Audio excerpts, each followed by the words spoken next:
सोलापूर महानगरपालिकेच्या हद्दीतील छत्रपती संभाजीनगर तलाव परिसर व किल्ला भाग परिसरात 7 मार्च रोजी कावळा व बगळा या पक्ष्यांचा नैसर्गिक मृत्यू झाला होता। त्याचे नमुने तपासणीसाठी पाठवण्यात येऊन त्या प्राण्यांना बर्ड फ्लू असल्याचा अहवाल प्राप्त झालेला होता। त्या अनुषंगाने बर्ड फ्लू प्रतिबंध आणि नियंत्रणासाठी राष्ट्रीय कृती आराखडा 2021 नुसार उपरोक्त दोन्ही परिसर हे दक्षता झोन म्हणून जाहीर करण्यात आलेला आहे। तरी सर्व शासकीय विभागांनी या क्षेत्रात व अन्य भागात बर्ड फ्लूचा संसर्ग होऊ नये यासाठी प्रतिबंधात्मक उपाययोजनांची प्रभावी अंमलबजावणी करावी असे निर्देश जिल्हाधिकारी कुमार आशीर्वाद यांनी दिले। जिल्ह्यात बर्ड फ्लूचा संसर्ग होऊ नये या अनुषंगाने करावयाच्या उपाययोजनेच्या दृष्टीने आयोजित आढावा बैठकीत जिल्हाधिकारी कुमार आशीर्वाद मार्गदर्शन करत होते। यावेळी पोलीस शहर उपायुक्त दीपाली काळे, महापालिकेचे अतिरिक्त आयुक्त संदीप कारंजे, जिल्हा पशुसंवर्धन उपायुक्त डॉक्टर व्ही.डी. एवले, जिल्हा परिषदेचे पशुसंवर्धन अधिकारी डॉक्टर एन.एल. नरळे, सहाय्यक आयुक्त पशुसंवर्धन डॉक्टर भास्कर पराडे, अन्न व औषध प्रशासनाचे सहाय्यक आयुक्त साहेबराव देसाई,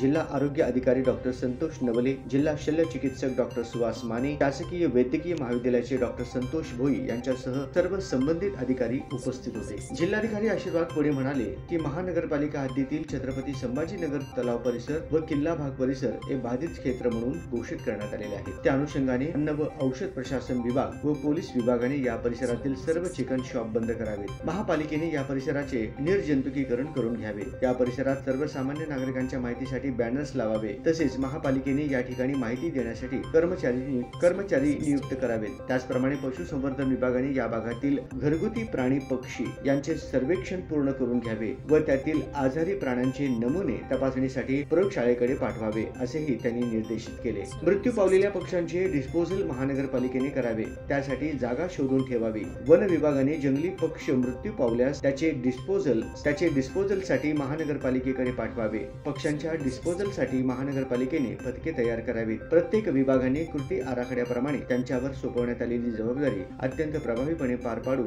हा आजार इतरत्र फैलावणार नाही यासाठी दक्ष राहावे असे निर्देश जिल्हाधिकारी आशीर्वाद यांनी दिले। तसेच सोलापूर शहर व जिल्ह्यातील नागरिकांनी बर्ड फ्लू आजाराच्या अनुषंगाने घाबरण्याचे कोणतेही कारण नाही। हा आजार पक्ष्यामध्ये आढळून आलेला आहे, परंतु हा आजार इतरत्र फैलणारे नाही यासाठी सर्वांनी काळजी घेण्याचे आवाहनही यावेळी त्यांनी केले। प्रारंभी पशुसंवर्धन उपायुक्त डॉक्टर येवले यांनी सोलापूर महापालिका हद्दीत छत्रपती संभाजीनगर तलाव व किल्ला भाग परिसरात कावळा, बगळा इत्यादी पक्षी नैसर्गिक मृत्यू झाल्याचे आढळून आल्याने त्यांचे नमुने तपासणीसाठी पुणे येथील प्रयोगशाळेकडे पाठवण्यात आलेले होते। त्यानुसार त्यांचा अहवाल पॉझिटिव्ह आल्याने हा परिसर बाधित क्षेत्र म्हणून घोषित करण्यात आलेला आहे। तसेच या ठिकाणी कृती आराखड्याप्रमाणे उपाययोजना करण्यात आल्याचेही त्यांनी सांगितले। तसेच छत्रपती संभाजीनगर तलाव परिसर व किल्ला भाग परिसर 1 किलोमीटर परिघातील 74 नमुने तर 0 ते 10 किलोमीटर परिघातील 126 नमुने घरगुती पक्षी प्राण्यांचे घेऊन पुणे येथील प्रयोगशाळेकडे तपासणीसाठी पाठवण्यात आल्याचे सांगून बर्ड फ्लू हा संसर्ग जंगली पक्ष्यांमध्ये झालेला असून घरगुती पक्ष्यांचे नमुने तपासणी अहवाल उद्या प्राप्त होणार असल्याची माहिती डॉक्टर येवले यांनी दिली। या आजाराच्या अनुषंगाने नागरिकांनी घाबरण्याचे कारण नाही, परंतु बाधित क्षेत्रातील चिकन शॉप बंद करण्यात आलेले आहे। या परिसरातून चिकन खरेदी करू नये। तसेच कोणत्याही ठिकाणाहून चिकन खरेदी केल्यानंतर ते 100 डिग्री तापमानावर व्यवस्थित शिजवून खावे, अंडी बॉईल करून खावेत। बाधित क्षेत्रात नागरिकांनी जाऊ नये असे आवाहन प्रशासनाच्या वतीने करण्यात येत आहे।